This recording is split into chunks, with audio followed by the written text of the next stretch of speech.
தேவனுடைய திருநாமம் மகிமைப்படட்டும். மீண்டுமாக இந்த அருளுரை துளிகளின் வாயிலாக உங்களை சந்திப்பதிலும் உங்களோடு தேவனுடைய திருவார்த்தையை பகிர்ந்து கொடுப்பதிலும் நான் மகிழ்ச்சி அடைகிறேன். இன்று நம்முடைய சிந்தனைக்காக நான் எடுத்துக்கொண்ட காரியம் 10 வாதைகள். யாத்திராகம புத்தகத்தில் வருகின்ற 10 வாதைகள். இந்த 10 வாதைகளின் மூலமாக நாம் அறிந்து கொள்ளப் போவது என்னவென்றால், நம்முடைய வேதம் உண்மையானது, அதில் சொல்லப்பட்ட அனைத்தும் உண்மையானவைகள் என்பதை அறிந்து கொள்ள போகின்றோம். பிரியமானவர்களே, நாம் அறிந்திருக்கின்றபடி இஸ்ரவேல் ஜனத்தார் எகிப்திலே 430 வருடம் அடிமைகளாக இருந்தார்கள். பின்பு தேவன் மோசையின் மூலமாக அவர்களை விடுவிப்பதை நாம் பார்க்கிறோம். அப்படியாக விடுவிக்கும் பொழுதுதான் தேவன் மோசையின் மூலமாக எகிப்தின் மேல் 10 வாதைகளை அனுப்புவதை நாம் பார்க்கிறோம்.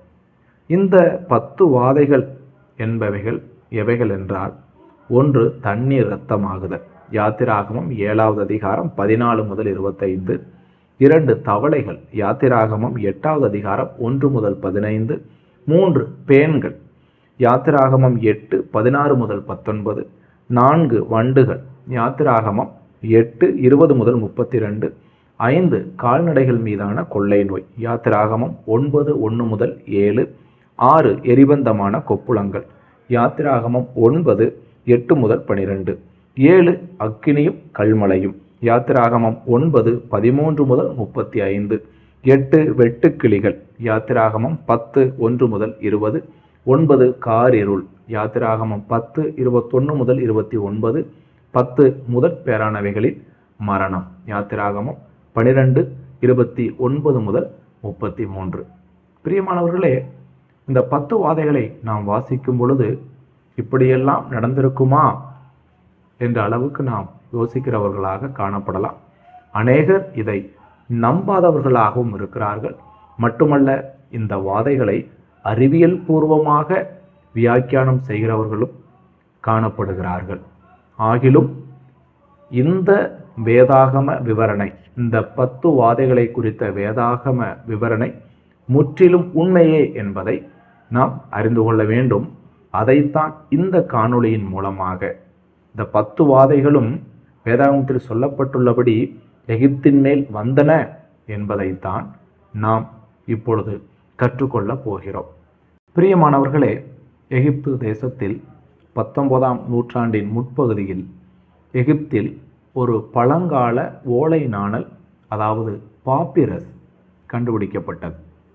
பாப்பிரஸ் ஓலை நாணல் என்று சொல்லும் பொழுது, இது பண்டைய எகிப்து நாட்டில் எழுதுவதற்கும் படங்கள் வரைவதற்கும் பயன்படுத்தப்பட்ட நாணல் புள்ளி தண்டிலிருந்து தயாரிக்கப்பட்ட காகிதமாகும்.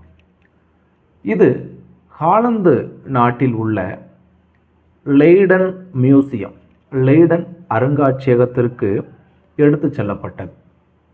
அப்படியாக எடுத்து செல்லப்பட்ட இந்த ஓலை நாணல் 1909ஆம் ஆண்டில் ஏஹெச் கார்டினர் என்கிற நபரால் வாசித்து வியாக்கியானம் செய்யப்பட்டது.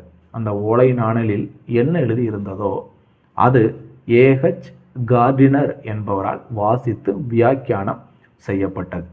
இந்த பாப்பிரஸ், இந்த ஓலை நாணல் எகிப்தின் வன்முறை எழுச்சிகள், பட்டினி, வறட்சி, எகிப்தியர்களின் செல்வத்துடன் அடிமைகள் தப்பி ஓடுதல் மற்றும் நாடு தழுவிய அல்லது நாடு முழுவதுமான மரணம் ஆகியவற்றை பற்றி விவரிக்கிறதாய் காணப்படுகிறது. இந்த பாப்பிரஸ் இப்புவர் பாப்பிரஸ் என்று அழைக்கப்படுகிறது. இப்புவர் பாப்பிரஸ், இந்த ஓலை நாணலுக்கான பெயர் இப்புவர் பாப்பிரஸ். இந்த இப்புவர் பாப்பிரஸ் இப்புவர் என்ற ஓர் எகிப்தியரால் எழுதப்பட்டதாக இருக்கிறது. ஆகவேதான் இந்த பாப்பிரஸ்க்கு இப்புவர் பாப்பிரஸ் என்று பெயர் சூட்டியிருக்கிறார்கள்.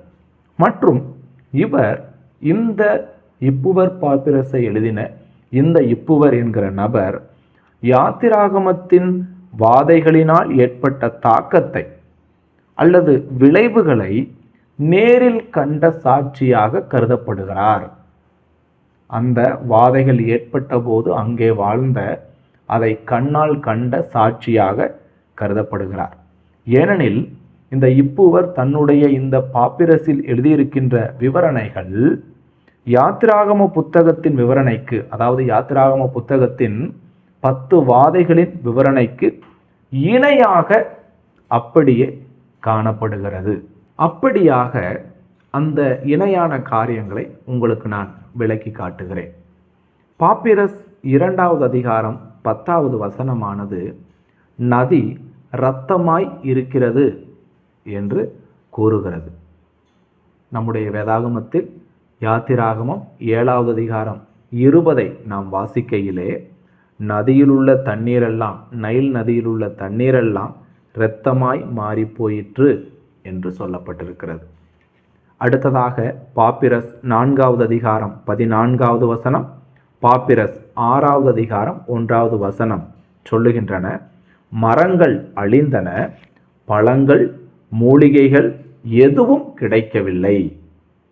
நம்முடைய வேதாகமத்திற்கு வரும் பொழுது யாத்திராகமம் 9:25 நாம் பார்க்கின்றோம், அது வெளியின் பயிர் வகைகளையெல்லாம் அழித்து வெளியின் மரங்களையெல்லாம் முறித்து போட்டது என்று வாசிக்கிறோம். அடுத்ததாக பாப்பிரஸ் 2வது அதிகாரம் 10வது வசனம் சொல்லுகிறது, உண்மையில் அல்லது உண்மையிலேயே வாயிற்கதவுகள், தூண்கள் மற்றும் சுவர்கள் ஆகியவை நெருப்பால் எரிக்கப்பட்டன என்று சொல்லுகிறது. யாத்திராகமம் 9வது அதிகாரம் 23-24 ஆகிய வசனங்களுக்கு வரும் பொழுது, அக்கினி தரையின் மேல் வேகமாய் ஓடிற்று, கல்மலையும் கல்மலையோடே கலந்த அக்கினியும் மிகவும் கொடியதாயிருந்தது என்று சொல்லப்பட்டிருக்கிறது. அடுத்து பாப்பிரஸ் 9வது அதிகாரம் 11வது வசனம், தேசத்தில் வெளிச்சம் இல்லை என்று சொல்லுகிறது. யாத்திராகமம் 10:22க்கு வரும் பொழுது, அப்பொழுது எகிப்து தேசம் எங்கும் 3 நாள் மட்டும் காரிருள் உண்டாயிற்று என்று சொல்லப்பட்டிருக்கிறது. அடுத்ததாக பாப்பிரஸ் 5வது அதிகாரம் 5வது வசனம், எல்லா விலங்குகளின் இதயங்களும் அழுகின்றன, கால்நடைகள் புலம்புகின்றன என்று சொல்லுகிறது. யாத்திராகமம் 9:3க்கு வரும் பொழுது, கர்த்தருடைய கரம் வெளியில் இருக்கிற உன் மிருக ஜீவன்களாகிய குதிரைகளின் மேலும் கழுதைகளின் மேலும் ஒட்டகங்களின் மேலும் ஆடு மாடுகளின் மேலும் இருக்கும், மகா கொடிதான கொள்ளை நோய் உண்டாகும் என்று சொல்லப்பட்டிருக்கிறது. அடுத்ததாக பாப்பிரஸ் 4வது அதிகாரம் 3வது வசனம், 5வது அதிகாரம் 6வது வசனம், 6வது அதிகாரம் 12வது வசனம், உண்மையிலேயே இளவரசர்களின் பிள்ளைகள் சுவர்களில் அடித்து நொறுக்கப்படுகிறார்கள், உண்மையில் இளவரசர்களின் பிள்ளைகள் தெருக்களில் வீசப்படுகிறார்கள் என்று சொல்லப்பட்டிருக்கின்றன. யாத்திராகமம் 12:29க்கு நாம் வரும்பொழுது, நடுராத்திரியிலே சிங்காசனத்தின் மேல் வீற்றிருக்கும் பார்வோனுடைய தலைப்பிள்ளை முதல் காவல் கிடங்கில் இருக்கும் சிறைப்பட்டவனின் தலைப்பிள்ளை வரைக்கும் எகிப்து தேசத்தில் இருந்த முதற்பேர் அனைத்தையும் மிருகஜீவன்களின் தலையீற்று அனைத்தையும் கர்த்தர் அளித்தார் என்று சொல்லப்பட்டிருக்கிறது. அடுத்ததாக பாப்பிரஸ் 3வது அதிகாரம் 14வது வசனம் சொல்லுகிறது, புலம்பல்களுடன் கலந்த பெருமூச்சு நாடு முழுவதும் உள்ளது. யாத்திராகமம் 12:30க்கு வரும் பொழுது, மகா கூக்குரல் எகிப்திலே உண்டாயிற்று என்று சொல்லப்பட்டிருக்கிறது. ஆகவே பிரியமானவர்களே, இந்த இப்புவர் பாப்பிரஸ் 10 வாதைகளினால் எகிப்திலே என்ன ஏற்பட்டது என்று நம்முடைய வேதம் நமக்கு சொல்லுகிறதோ அதே போன்ற காரியங்களை தெள்ளத் தெளிவாக சொல்லியிருப்பதை இங்கே நான் உங்களுக்கு காட்டினேன், நீங்கள் கேட்டீர்கள். ஆகவே பிரியமானவர்களே, உண்மையாகவே நம்முடைய வேதம் பொய்யானது அல்ல, பிழையானது அல்ல. இதில் சொல்லப்பட்ட அனைத்தும் உண்மையானவைகள். இதை நாம் 100க்கு 100 நம்ப முடியும். ஏனெனில் வேதாகமத்தில் சொல்லப்பட்ட 10 வாதைகளின் விவரணையை அப்படியே இந்த இப்புவர் என்கிற நபர் கண்கண்ட சாட்சியாக இருக்கலாம். இந்த நபர் தன்னுடைய இந்த பாப்பிரஸில் தெளிவாக எழுதி வைத்திருக்கிறார். ஆகவே பிரியமானவர்களே, நம்முடைய வேதாகமத்தில் சொல்லப்பட்ட எந்த ஒரு காரியங்களும் பொய்யானவைகள் அல்ல. இன்றைக்கு அநேகர் வேதத்தை படித்து வியாக்கியானம் செய்தவர்கள் கூட வேதத்தை மறுதலித்து பொய் என்று சொல்லி போயிருக்கிறார்கள். ஆனால் நம்முடைய வேதம் நிச்சயமாக பொய்யானது அல்ல.